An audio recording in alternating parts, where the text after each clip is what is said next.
नमस्कार। टॉप में आप सभी का फिर से एक बार स्वागत है, जहां बात होगी द ओनली पॉलिटिक्स की। 5 राज्यों के हुए विधानसभा चुनाव के बाद परसों एग्जिट पोल आया था और कल एग्जैक्ट पोल आएगा। हम बात करेंगे गोवा की। 2017 का विधानसभा चुनाव भी इन्हीं 5 राज्यों में हुआ था और साथ में गोवा का भी। लेकिन 2017 का गोवा का विधानसभा चुनाव परिणाम भला कैसे भूला जा सकता है। लोगों के जहन में यह आज तक जिंदा है और खासकर कांग्रेस तो इसे कभी भूल भी नहीं सकती।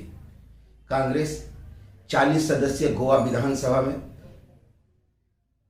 17 सीटें पाकर 4 के अभाव में 21 का जादुई आंकड़ा नहीं छू पाई थी।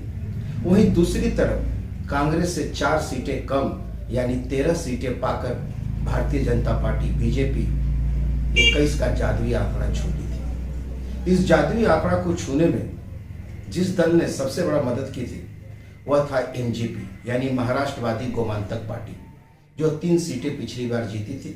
वह इस दफे पश्चिम बंगाल का दल तृणमूल कांग्रेस, जिसे नेशनल पार्टी भी कहते हैं, टीएमसी के साथ वह चुनावी गठबंधन में है और उम्मीद लगाई जा रही है कि इस बार भी वह 3 से 4 सीटें जीतेगी।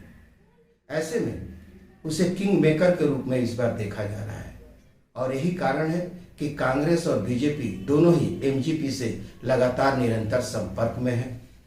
लेकिन सवाल उठता है कि एमजीपी यदि कांग्रेस या बीजेपी के साथ चला जाता है तो टीएमसी, जो कांग्रेस और बीजेपी के साथ समान दूरी रखने की बात कर रही है और दोनों से अलग चलने की बात कर रही है, फिर टीएमसी क्या करेगी।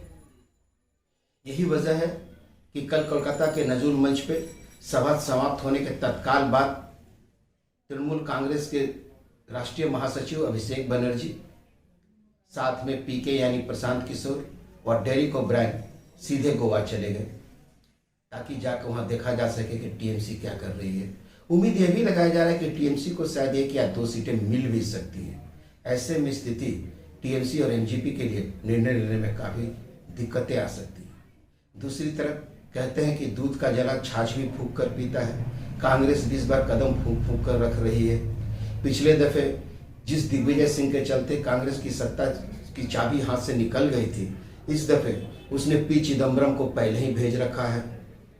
वहां के प्रभारी दिनेश गुंडू राव निरंतर संपर्क में है। इसके अलावा कर्नाटक में कांग्रेस के अध्यक्ष डी शिव कुमार को भी गोवा भेजा जा रहा है, जो कि हॉर्स ट्रेडिंग के मामले में एक्सपर्ट माने जाते हैं, उनको भी भेजा जा रहा है। यह भी वहां जाकर लगातार संपर्क में रहेंगे और यदि जरूरत पड़ी तो कांग्रेस के सभी विधायकों को राजस्थान उड़ाकर ले जाया जाएगा और जब तक सरकार का गठन न हो वहां वो लोग रहेंगे। लेकिन सवाल है कि पिछले चुनाव में जो एनसीपी 1 सीट लेके आई थी, उम्मीद की जा रही है कि इस बार वो शायद 1 सीट भी नहीं बचा पाए। लेकिन इससे शरद पवार की भूमिका खत्म नहीं होगी। शरद पवार की भूमिका असल चुनाव परिणाम आने के बाद शुरू होगी, जब सारे विपक्षी दल को एकजुट करने का प्रयास होगा। उसमें शरद पवार ही अहम भूमिका निभा सकते हैं। बहरहाल इस पूरे खेल के लिए हमें इंतजार करना होगा चुनाव परिणाम आने तक। धन्यवाद। कल फिर मिलते हैं टॉप में, जहां बात होगी द ओनली पॉलिटिक्स की।